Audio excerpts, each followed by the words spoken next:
Are saint canonizations an infallible act of the Pope?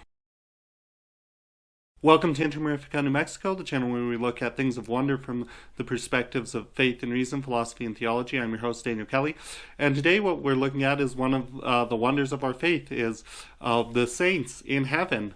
And can we know for sure who's in heaven or who's not? The Church proposes for us that there are some people in heaven that she canonizes and we celebrate in the liturgy, but is that an infallible act of the magisterium? So traditionally it's been believed that that is an infallible act of the magisterium, but more recently as we've developed, we're very Roman, okay, what is for sure infallible and was for sure not? The Church has said, okay, the primary objects of faith, that we can teach infallibly on, right?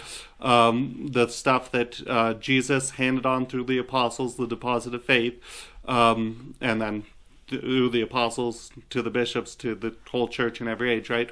And the deposit of faith is everything that Jesus said, taught, and did for our salvation that he passed on, right? So that's the deposit of faith.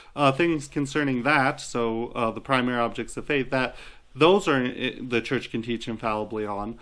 And then also there's secondary objects, like, for example, it's not object of faith. Jesus didn't pass on whether the First Council of Nicaea was infallible or not, but to protect what is infallible and what isn't, you have to be able to rule on, hey, is Nicaea infallible or not? So things like that would be the secondary thing.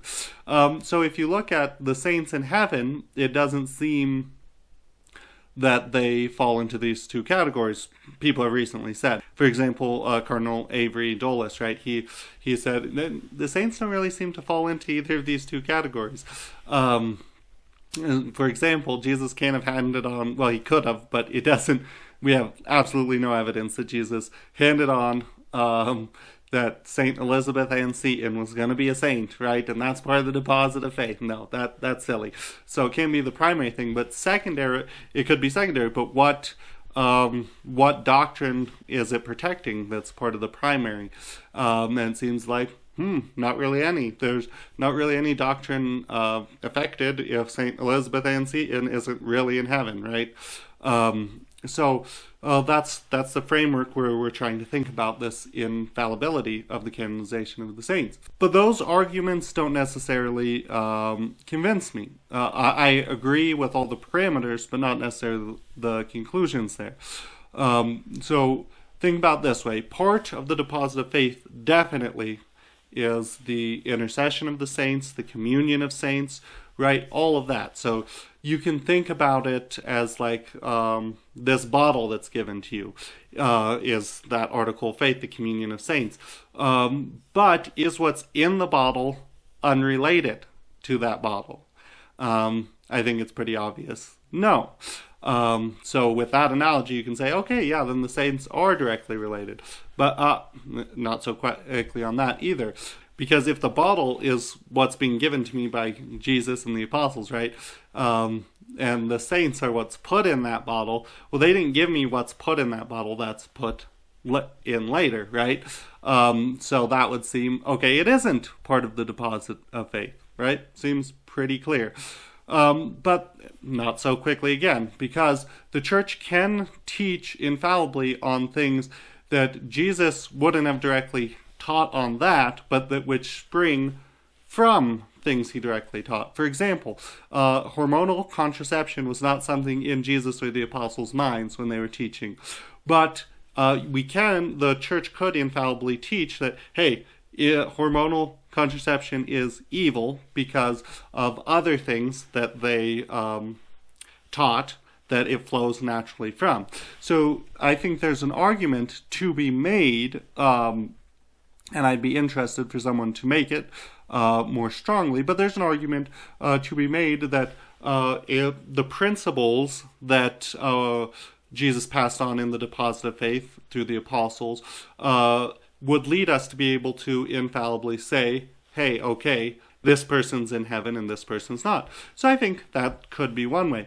Another thing is, so let's put for sure infallibility to the side for a second.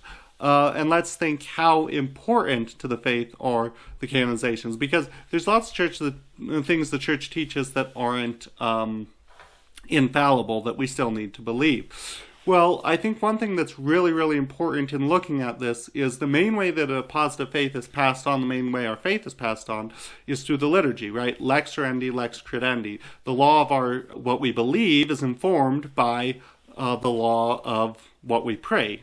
What we pray, the liturgy, is how that's passed on. Well, what's one of the main parts of how we pray? So one of the main parts of how we pass on the faith, the saints, right? They're one of the main parts of the liturgy.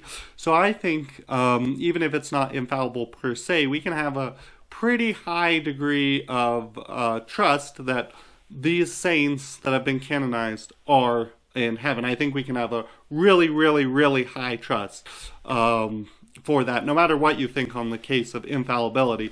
I think just if the church says someone's in heaven, has canonized them, you have a really, really high, if you believe that the church is supernaturally founded and protected and all that, which it is, but this video is not going into that. If all that's true, then you can have, I'd say, something like 99.9% certitude that the people canonized by the church are in heaven. I hope that was helpful for you. You have a great day. God bless you.